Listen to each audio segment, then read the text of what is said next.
I'll keep putting your microphones in the way of my computer. All right, good morning. I'm Gabriel Schroen with the Georgia Secretary of State's office. I want to give you all an update on where we stand on the counts right now. Top line first. So far, we have 1,314,547 Election Day votes. We have 2,073,829 advanced votes, the early voting in person, and 1,017,785 absentee by mail votes that have been counted.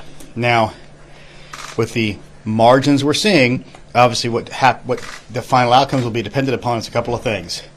The absentee ballots that came in on Tuesday, that many counties checked in and finished up already, but some of the larger counties have not yet. So let's go from the top. I'll do this in the order of the largest amount of absentee ballots that we know have been checked in but not actually scanned and uploaded into the results yet. Number one is Dekalb County with 17,902. Let me stop for a thing. Let me throw every caveat in the world at this. Counties are still putting stuff in. They're also scanning, so these numbers will be a little bit fluid during the day today. But these are the basic ones we have as of 10 a.m. this morning. This is the latest numbers we have available. The next one down is Henry County at 9,078. After that is Cobb at 5,896. Chatham at 5,318. Fulton at 5,294. Gwinnett at 5,068. Thomas at 2,078. Bryan at 1,515. Meriwether at 1,325. Doherty at 1,200. Fayette at 1,139. And Forsyth at 752. They trail off after that. Clayton has some, 528. Lincoln 543. Peach 524, but you get the basics. The biggest buckets of them are from the metro area with a handful scattered about the state. We have requested of the counties, we don't have a right to direct them, but we have requested that they get all of the absentee ballots accounted for, as in they have received them, they know they're there, and put into our voter registration system, ENET, as of 1 p.m. today. Most counties will make that deadline. Other ones are working diligently to get through that. But again, I want to remind everybody, these folks are all tired. They've had a long day and a long week and a long month and a long year. But they are doing their best to get these results quickly. I know some people were surprised how quickly the results did come in, but that's the advantage of having 3 races on the ballots. Again, another point of interest for people locally, whereas we've seen both incumbent Republican senators fall behind the vote count, the incumbent Public Service Commissioner, Lauren Bubba McDonald, has continued to maintain his lead.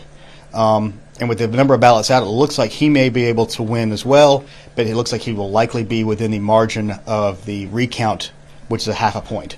But again, we don't know until all the ballots are in, and with that, I will take any questions. Okay. Yeah, Justin, sorry. Yeah. Need more coffee. Has there been any evidence or any indication of any potential fraud or irregularities? No evidence of any irregularities. The biggest thing we've seen is from the president's fertile mind of finding fraud where none exists. We've seen a couple of other things. There was somebody put out a tweet that took a picture of shredded paper and said, "We are in Georgia, and here are shredded ballots." So that is the extent of the evidence we've seen. We've had a few things come in on the hotline that might be investigated, but again, we've seen nothing widespread. We've seen nothing that seems real in any way, shape, or form, quite honestly. Gabriel, Republicans have suffered a double defeat here with the presidential race and now apparently the 2 Senate races. Where do you think the blame lies within the Republican Party, specifically the Georgia GOP? I think you've heard this answer from me over the last 24 hours 2 times. President Donald J. Trump. Between him and a couple of other people who ran for office, didn't necessarily think it all the way through as to what the outcomes could be. It all comes out of that. When you say your vote doesn't count, then you have people you've laid your hands on, say these are my people, who say don't come and vote. Then you spark a civil war within a GOP that needed to be united to get through a tough fight like this in a state that has been trending from the point of view of Republicans the other direction for years now. I mean, let's remember Stacey Abrams, who has yet to concede the 2018 gubernatorial race, came within 55,000 votes of winning that race. So You need to have a unified team with a unified message looking to the future, and that somebody pointed out, I believe it was a CNN commentator, if you looked over the last 2 months, the President of the United States spent more time attacking Governor Kemp and Secretary Raffensperger than he did Raphael Warnock and Senator to be probably Ossoff. And how does that sit with you as a Republican? It irritates me. What else we got? What are the numbers that you've seen so far about those that are still outstanding, places that they're located, suggest about whether or not, if Ossoff does win, could that be outside of the recount margin? Well, right now we look at 60,470 that are available to come in for that. That number will go up as they continue to process ballots from the areas they're from. It makes it look like John Ossoff will likely have a margin outside of the 0.5% to avoid a recount. And obviously Reverend Warnock is ahead of him right now, so if Ossoff avoids that recount, so does Reverend Warnock. And is there a breakdown of how many of these are potentially absentee ballots that will receive that day? These are all absentee. These are all absentees. We're one of the other things we're asking for the counties is to get us in the provisional ballots. We know the provisional ballots are going to be in Fulton and DeKalb in the thousands because there's a issue where many Democrat turnout machines say go to any precinct, so people vote out a precinct. In this particular election, it doesn't matter as much because every precinct had the same people on the ballot. But we've got to make sure people get out of the habit of doing that, because if you vote out a precinct in a regular election, you skip all those races in the bottom. So you're really disenfranchising voters when you train them to do that. It's a bad practice. But you're saying we don't have a read on how many right now total provisional ballots there are, essentially? No, we don't, but we can spitball it since it'll probably be somewhere south of 10,000. Steve. Are you concerned at all about blurring the line between an election official and a pundit with some of the comments that you made over the last 24 hours and the way that that might be interpreted once the results are questioned by some who are unhappy? Yeah, on occasion, but people ask my personal opinion, and this is one of those things where it's a weird blended position. And I'm a well-known Republican. I can't really hide that fact, but I try to make sure I walk the line, and I think with the way this office has conducted itself, it would have been a hell of a lot easier for us to go along with some of these presidential claims than to actually stand up for the truth in these cases. So I understand some people have that question. I've had to deal with it on Twitter. Last I checked, I'm an American. I have a First Amendment right to answer some of these things, but I try to separate from my role here and my role when I answer specific political type questions. You're right. But anybody in these positions, every human being alive has opinions. I just tend to be a little more honest about what I think of them, and I think that makes me do my job better and gives me some more credibility when it comes to it. How do you... Yes. On the military ballots, you said yesterday there were about 17,000 outstanding. We're down to about 14,000 that are still outstanding. It's the military and overseas. I don't have a breakdown between the two different types right now, but it's 14,000 available. And to remind everybody, they can be postmarked by yesterday and be received and accepted by Friday. But historically, it's going to be more than zero that come in. It's going to be a lot less than 14,000 that come in. How do you, we had... Oh, hey, Mark, I didn't see you back there. Sorry. Yes. We had very high election day turnout yesterday, higher than the presidential election. Mm-hmm.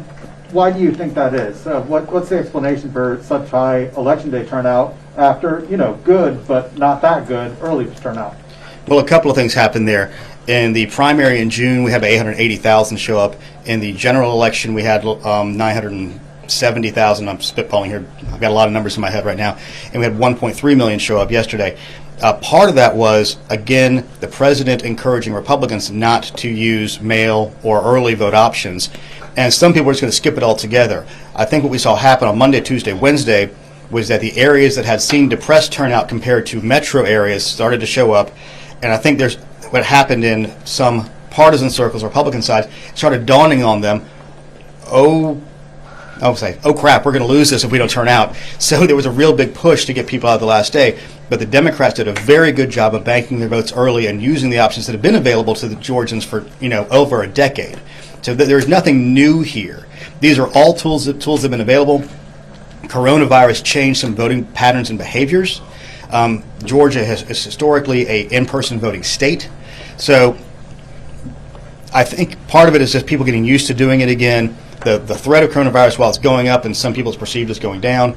And just let me say this, for the elections workers and the launching of a new system, this state, this office, and these counties launched the largest new voting system in the history of the United States and did it in record time, executed it well, in the middle of a pandemic, and had record turnout in each and every election we saw. That is unprecedented. And I want to give a big thank you again to the elections officials and poll workers and elections workers who really worked their tails off to make this a successful election for Georgians. One of the things we haven't heard about in this election is nobody was complaining about lines.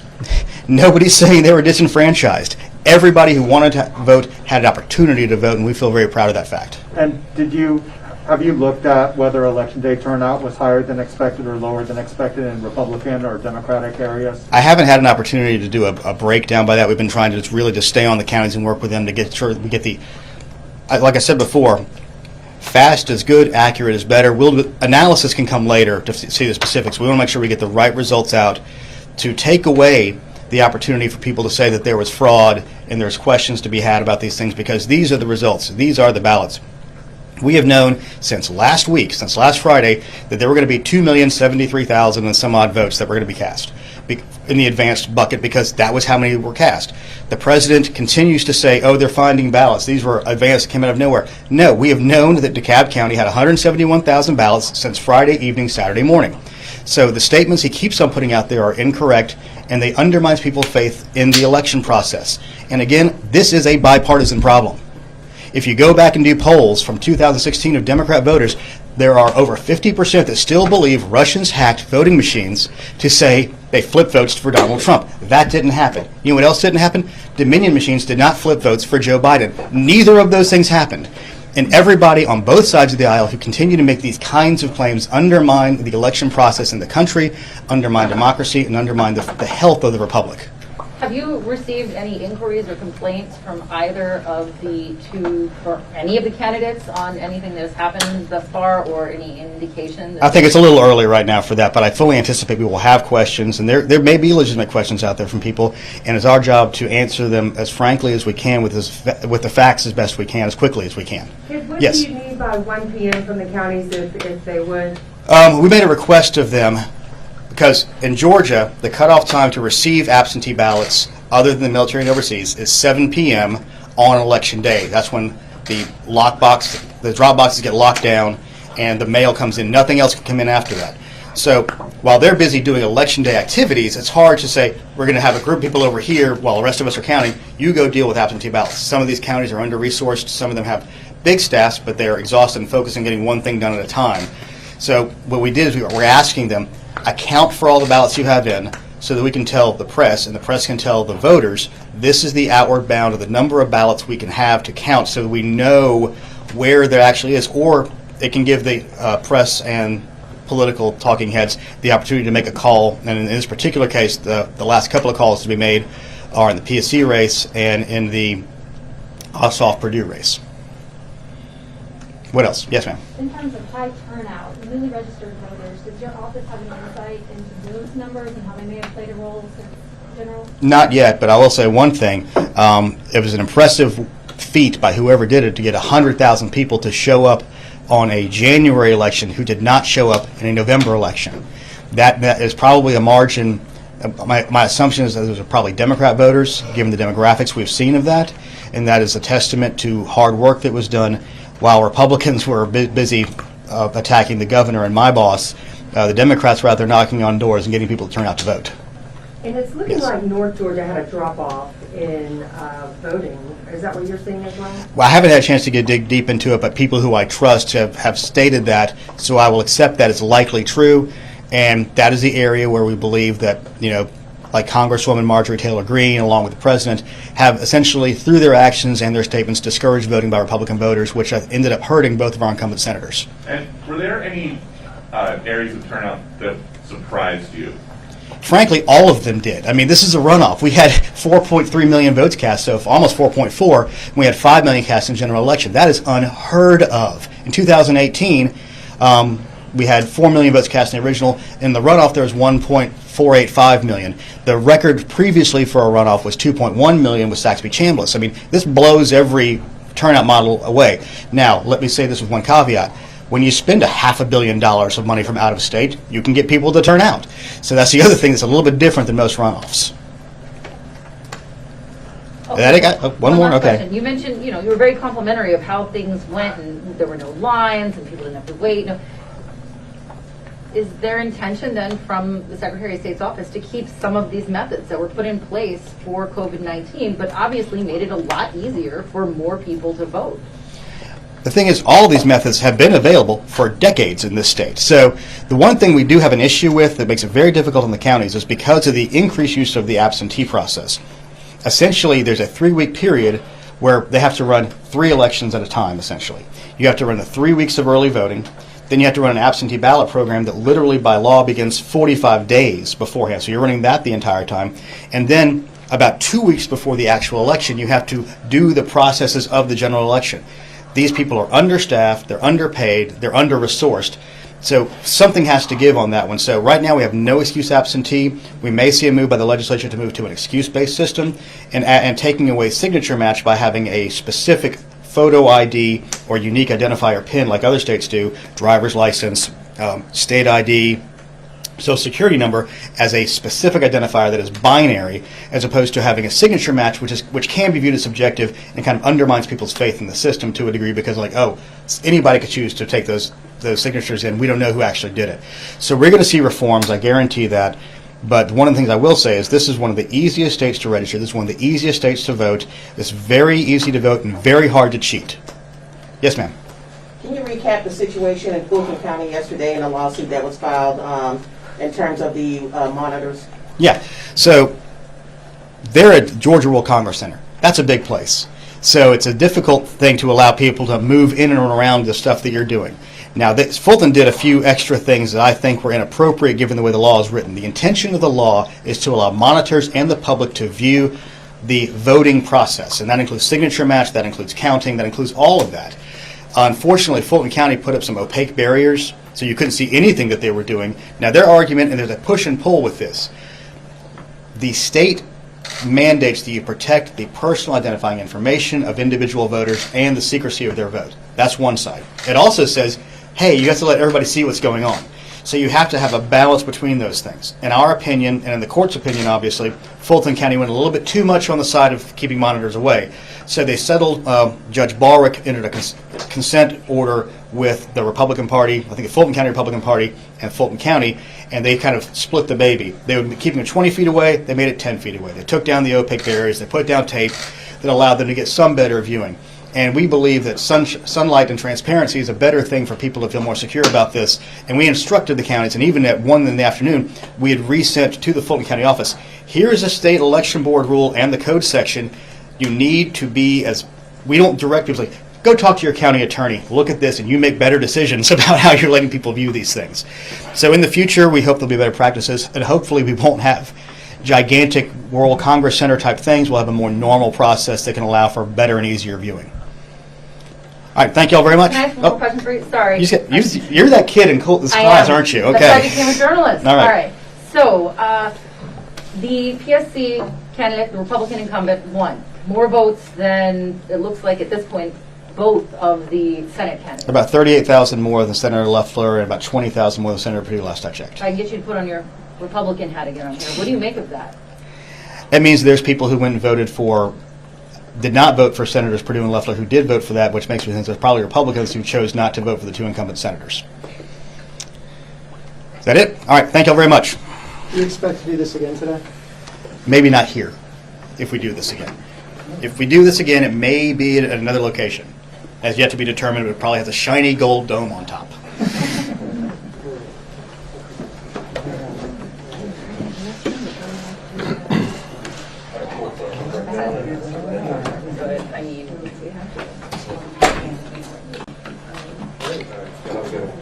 I'll give you a call when we get some time.